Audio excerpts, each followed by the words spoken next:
Hai, Assalamualaikum dan selamat sejahtera. Selamat datang ke channel kami, In Case World. Channel kami menyampaikan cerita-cerita tentang misteri, mistik, seram, jenayah dan seumpamanya. So, kalau korang minat dengan cerita-cerita macam tu, korang bolehlah consider untuk tekan butang subscribe. Dan jangan lupa untuk tekan butang notification sekali, sebab kita akan post banyak lagi video-video macam ni tiap-tiap minggu. Okay, tanpa membuang masa lagi, jom kita ke kisah yang seterusnya.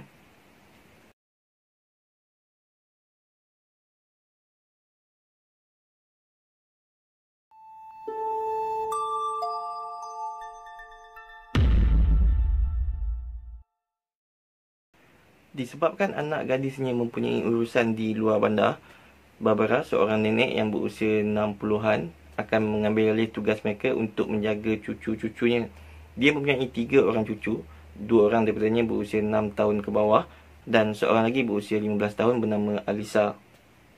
Tiap-tiap kali Barbara akan mengambil alih tugas anak dia untuk menjaga cucu dia, dia akan pergi tidur di rumah anak dia daripada menyuruh cucu-cucu dia tu datang ke rumah dia, sebab dia lebih selesa macam tu.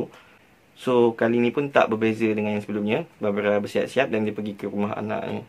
Dan malam tu sama juga seperti kebiasaannya. Barbara dia tidurkan 2 orang cucu dia yang paling muda sekali. Dan kemudiannya dia dengan Alisa berborak kejap ke dapur. Dia orang bual pasal sekolah, pasal budak-budak lelaki, pasal mata pelajaran sekolah dan benda-benda macam tu. Dan bila hari dah agak lewat, dia orang just terus masuk bilik masing-masing dan tidur. Dan disebabkan rumah anak dia ni adalah rumah teres satu tingkat, so bilik-bilik semuanya berada di tingkat yang satu tu je lah. Dan bilik Barbara dan Alisa berada bersebelahan je. Dan apabila masuk je dalam bilik dia, perkara pertama yang Barbara buat adalah dia buka tingkap bilik dia. Sebab Barbara ni memang daripada kecil dia memang suka tidur dengan tingkap yang terbuka, sebab dia suka udara luar tu masuk. Walaupun rumah anak dia ni mempunyai aircon, iaitu penyaman udara, tapi dia tetap juga terbiasa macam tu. So dia buka tingkap bilik dia dan dia terus naik atas katil dia dan tidur.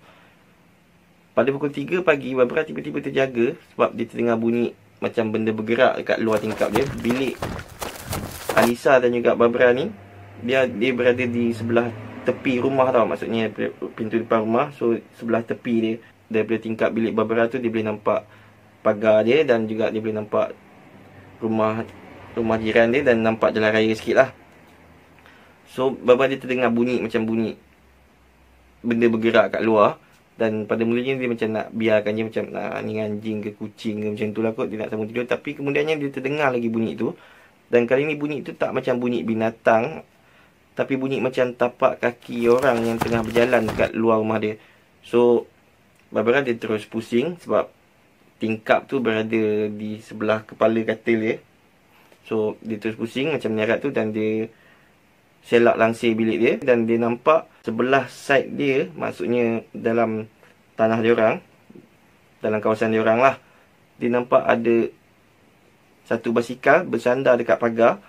Dan masa dia tengah tengok basikal tu, dia macam fikir macam, basikal siapa ni? Macam rasa macam bukan basikal cucu-cucu aku. Dan masa tu juga tiba-tiba dia terdengar bunyi macam ada benda bergerak dekat sebelah kanan dia, tapi dia tak nampak apa benda tu. So dia just jenguk sikit. Dan masa dia tengah jenguk tu, tiba-tiba dia ternampak seorang budak lelaki jalan ke belakang sambil pandang ke atas sikit. Maksudnya tengah pandang ke arah tingkap bilik Alisa. Dan budak lelaki sebut pakai baju jaket sekolah menengah. Macam kan kalau macam dekat luar negara tu, dia orang ada jaket bola dia orang ke, jaket tim bola dia orang. Pendek katanya jaket budak sekolah menengah lah. Dan budak lelaki tu dia pakai jaket tu dan ada hood, so dia tak nampak muka. Dan Barbara terfikir pada masa tu macam, ni kawan-kawan Alisa ni, Alisa jemput kawan dia kot ni. Barbara pada masa ni dia just tak apalah, dia terfikir yang dia tak akan call polis lah untuk budak-budak remaja yang datang nak tegur cucu perempuan dia kan. Sebab mungkin benda tak bahaya, dan dia terfikir yang dia akan berdepan sendiri dengan budak remaja ni. Sebab Barbara adalah cikgu sekolah menengah sebelum dipencin, so dia dah banyak pengalaman lah pasal nak berdepan dengan budak-budak remaja ni. So dia just tutup balik langsir dia dan dia keluar dari bilik dia, pakai jaket, pergi ke pintu depan dan dia buka lampu luar, lampu beranda rumah dia. Dia keluar, dia terus berjalan ke sisi rumah tu. Dan bila Barbara jenguk je, dia terus cakap, boleh makcik tolong? Ada apa-apa yang makcik boleh tolong? Dan bila budak lelaki sebut toleh je, Barbara dia terus sekejut. Dia macam, oh, ni bukan, tak nampak macam budak sekolah menengah ni macam lelaki dewasa dah ni. Sebab tak nampak macam budak sekolah menengah. Paling-paling tidak umur 20-an nak masuk 30 ataupun awal 30-an macam tu lah. Dan disebabkan terkejut dengan perkara ni, Barbara dia terus terpandang je lelaki tu. Tapi dia terfikir juga yang macam budak lelaki ni pakai jaket budak sekolah menengah kan. Dan dia basikal pula tu, macam lelaki dewasa mana nak naik basikal. So Barbara masa ni dia confused sikit. Dan pada masa tu juga Barbara dia terperasan yang budak lelaki ni ataupun lelaki dewasa ni tak terkejut ataupun takut dengan Barbara. Malah budak lelaki ni tengah berjalan datang ke arah Barbara. Sampailah Barbara terpaksa cakap, stop, kenapa ni? Nak cari siapa? Dan lelaki sebut beritahu yang, oh, aku nak cari Alisa, dia ada kat rumah tak? Barbara pada masa tu dia macam, mungkin salah orang kot ataupun apa-apa. Dia macam dia just cuba nak, so dia cuba macam cakap dekat lelaki ni balik yang, siapa? Nisa? Lisa? Siapa tu? Dan tanpa tak agak-agak, lelaki sebut terus cakap yang, tak, saya nak jumpa Alisa McCarran, dia tinggal kat rumah ni, dia ada rumah tak? Barbara dia terus terdiam, macam betul tu nama cucu dia. Dan dia fikir yang mungkin kot ni kawan Alisa, tapi dia jenis remaja yang nampak lebih tua, nampak lagi matang pada usia dia. So dia fikir mungkin macam tu kot, itu isu dia kat sini kot. Tapi walau macam mana pun, Barbara dia tak nak budak lelaki ni terus masuk, dia jemput masuk atau apa-apa pun. Dia terus cakap, okay, tunggu kat situ, nanti aku panggil confirmkan dengan Alisa dulu. Just stay kat situ je. Dan lelaki ni pun dia macam, dia faham, dia terus berdiri kat situ, dia senyum. Dan Barbara pun dia terus masuk balik dalam rumah dia. Dia tutup pintu, dia kunci dan dia terus menuju ke bilik Alisa. Dan Barbara terus kejutkan Alisa. Dia macam, Alisa, bangun. Lisa pula yang masih tengah mamai pada masa tu, dia tak tahu apa jadi. So dia bangun, dia terjaga, dia macam, kenapa ni Nek? Kenapa ada apa ni? Dan Barbara pada masa ni dia dah agak bengang sebab dia fikir yang memang betul itu adalah kawan Alisa ni. Alisa memang ada jemput boyfriend dia atau teman lelaki dia, siapa-siapa pun datang. Dan dia rasa macam, kau dah jemput boyfriend kau datang rumah, kau macam tidur pula macam tu. So dia macam cakap, kau ada jemput kawan-kawan kau datang rumah tak? Budak lelaki. Dan Alisa cakap, apa ni? Cakap apa ni? Bila masa pula jemput kawan datang rumah? Dan Barbara pada masa tu dia macam, dia tak percaya sangat. So dia macam, kau ada jemput kawan-kawan lelaki kau tak? Ke teman lelaki kau datang rumah ke? Sebab dia ada kat luar sekarang, dia nak jumpa kau. Dia sebut nama kau. So Alisa macam, dia terus tersedar. Dia macam agak dia sebut nama saya. Macam, dia sebut nama penuh kau, Alisa McCarran, ada rumah tak? Dia nak jumpa kau. Dan Alisa pada masa tu dia bersandar dekat tingkap bilik dia. Dan dia selak langsir dia sikit. Dan bila dia tengok dia, dan dia terus bunyi balik. Dan dia cakap dekat nenek dia macam, dia sebut nama penuh saya ke Nek? Yelah, kalau macam tu nenek kena call polis kot, sebab saya tak kenal siapa dia tu. Dan masa dia orang tengah bercakap je ni, dia orang tiba-tiba terdengar bunyi tapak kaki dari tepi rumah tu dan berjalan menuju ke pintu depan rumah dia orang.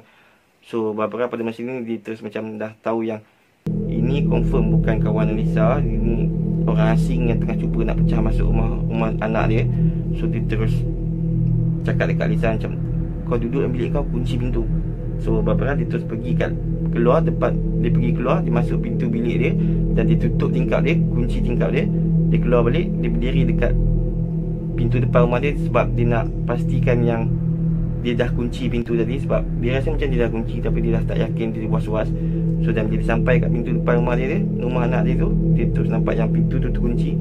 So dia terdiam kat situ je. Dia macam, dia tak cakap apa-apa, dia just diam. Dan tiba-tiba pintu depan rumah dia diketuk. Barbara terkejut sikit lepas sebab terdengar bunyi ketukan tu. So dia cakap macam, Alisa tak ada kat rumah, kau pergi rumah lain lah, cuba kau salah rumah ni, macam tu. Dan dia terdengar balik suara orang tu cakap macam, aku tahu Alisa ada kat rumah, panggil dia dari keluar kejap, aku nak jumpa dia kejap. Dan orang tu terus lagi ketuk pintu. Dan pada masa ni Barbara dia terus ambil telefon, dia telefon polis. Dan dia sengaja cakap dengan kuat untuk orang ni dengar yang dia tengah call polis. Dan teknik dia berjaya.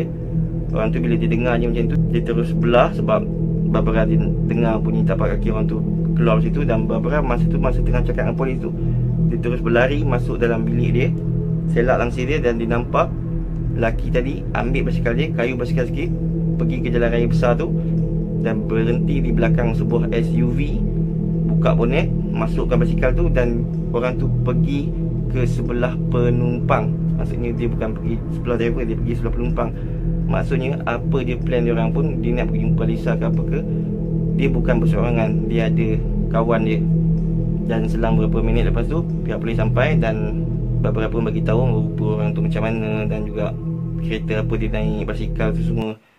Dan pihak polis bagi tahu yang memang dah ada beberapa report yang lebih kurang macam tu.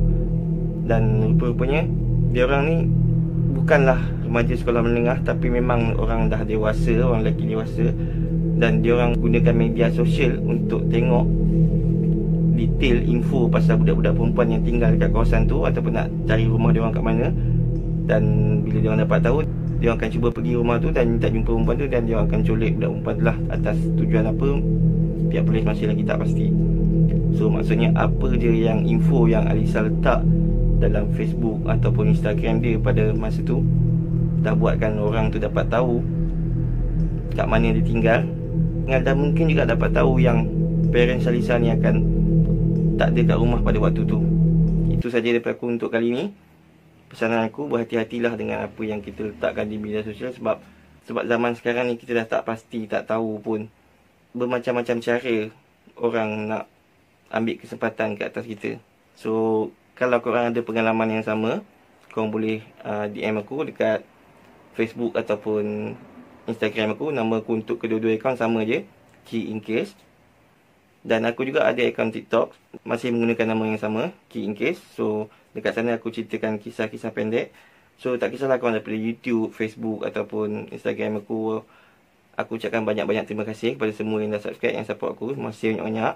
So itu saja. Kalau korang minat dengan konten-konten yang misteri, mistik, seram, jenayah dan seumpamanya, korang bolehlah tekan butang subscribe. Dan jangan lupa untuk tekan butang notification sekali, sebab kita akan post banyak lagi kisah-kisah macam ni tiap-tiap minggu.